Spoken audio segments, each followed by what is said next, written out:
probably in the 2nd century.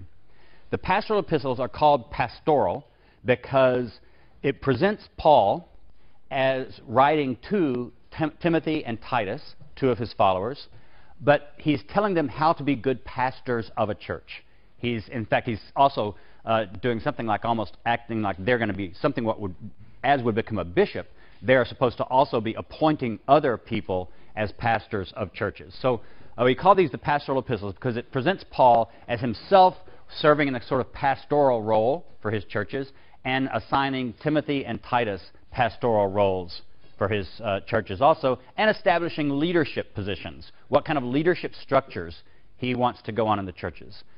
Most of us scholars believe that these letters are pseudonymous. We don't believe Paul wrote them.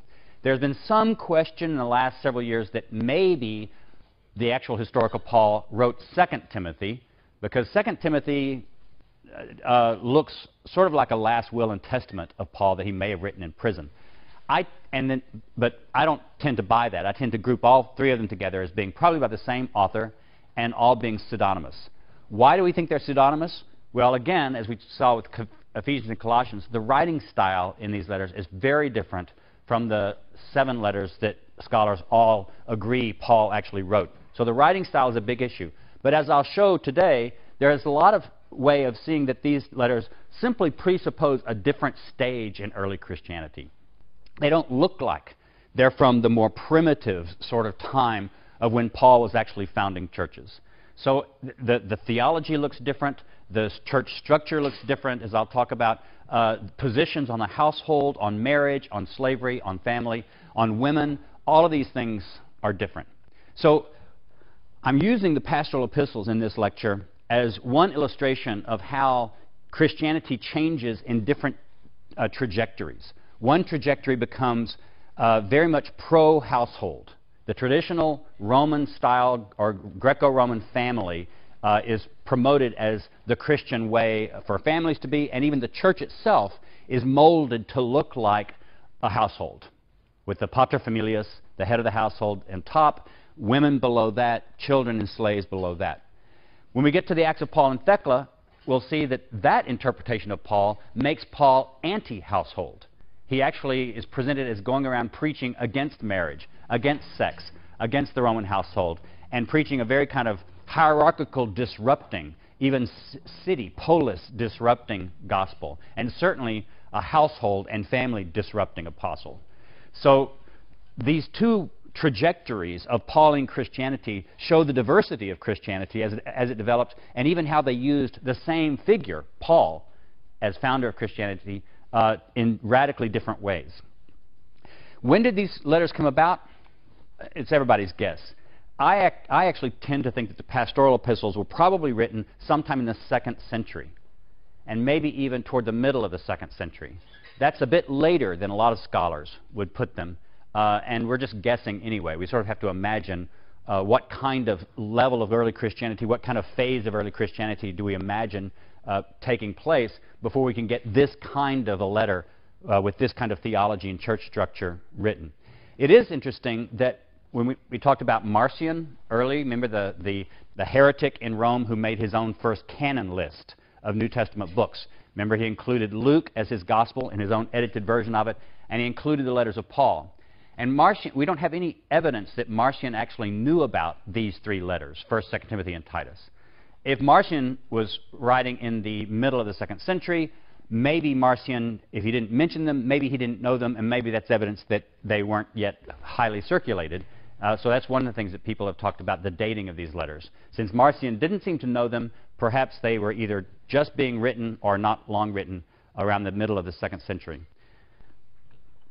What this author, first let me back up, because I want to go through Paul really quickly and talk about what Paul's own view of the household is. Look with me in 1 Corinthians 7. We're going to review some things that we've gone on before, but keep your Bibles in front of you.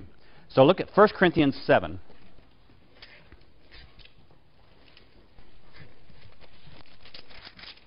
First Corinthians 7:1, concerning the matters about which he wrote, it is well for a man not to touch a woman, but because of cases of sexual immorality, Each man should have his own wife, and each woman her own husband. The husband should give his wife her conjugal rights, likewise the wife to her husband. Notice how Paul balances these things.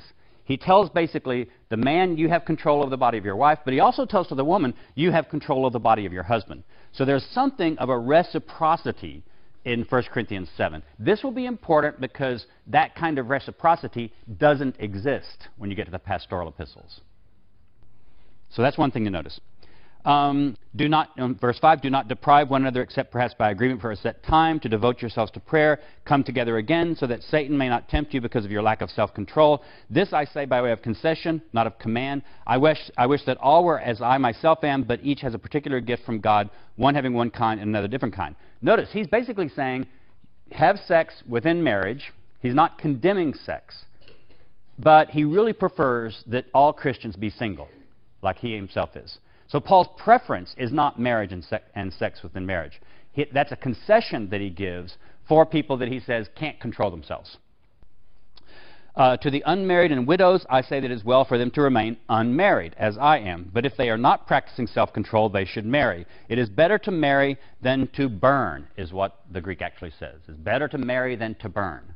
And that's been an interesting question with scholars. What does he mean by burn? Does he mean burn in hell? That it's better to marry than to be tempted to sin with sex outside of marriage and then you'd burn in hell? I've argued that what he means is burn with desire, because it was very common in ancient Greek culture to portray any kind of erotic desire as actually a physical burning. They even portrayed it as a disease. When you start having that itchy feeling that we all know so well, that's because your body is actually heating up. And that's what causes that desire. So the ancient Greek doctors, Greek and Roman doctors, gave all kind of prescriptions to people to keep them, to control that burning so they can control their erotic desire, because they felt like it made you actually unhealthy. Desire was unhealthy. And sexual activity was dangerous. So this was a concern throughout the ancient world, and I think that's what Paul's talking about. And what I've argued, and have argued this in my Corinthian Body book and a few other places, is that Paul actually prefers that people avoid sex entirely. Christians avoid sex entirely. If they can't avoid sex entirely and they're starting to have sexual desire burning in them and that gets dangerous, then they should get married and have sex, but only to decrease the burning. What Paul wants is for them to experience sexual intercourse, even in marriage, without any erotic desire. Now, that's kind of a radical idea, but I believe that's actually what Paul is teaching here, is that he conceives it possible that Christians could have sex without experiencing desire, and that's his goal. So notice, Paul doesn't have a very positive view of sex, even within marriage. It's a concession he allows people. And notice, in none of this passage does he talk at all about having kids. Sexuality for Paul is not to make children in Paul's own letters. You have sex in marriage only to keep you from desiring. That's Paul's concern. That will change later. So that's one place where we also saw in 1 Thessalonians 4, if you'll remember, we had the same kind of thing. There Paul is just talking to the men of the congregation, and he says, don't you start wanting your brother's wife. He calls them their skouos, your vessel. He says, each of you should have your own vessel. And the debate is whether he's talking about their genitalia, which is one possible interpretation of the Greek, or their wife's body, which is another possible interpretation of the Greek. But